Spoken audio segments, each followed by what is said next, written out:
محمد صلی اللہ علیہ وآلہ وسلم تمہارے مردوں میں سے کسی کے والد نہیں ہیں، لیکن اللہ کے پیغمبر اور نبیوں کی مہر یعنی سلسلہ نبوت کو ختم کر دینے والے ہیں، اور اللہ ہر چیز سے واقف ہے۔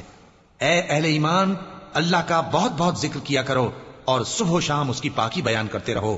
وہی تو ہے جو تم پر رحمت بھیجتا ہے اور اس کے فرشتے بھی، تاکہ تم کو اندھیروں سے نکال کر روشنی کی طرف لے جائے، اور اللہ مومنوں پر مہربان ہے۔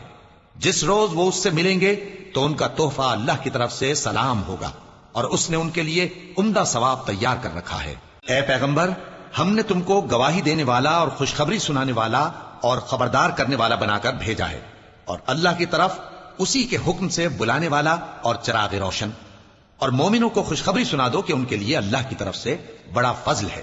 اور کافروں اور منافقوں کا کہا نہ ماننا اور نہ ان کے تکلیف دینے پر نظر کرنا، اور اللہ پر بھروسہ رکھنا، اور اللہ ہی کارساز کافی ہے۔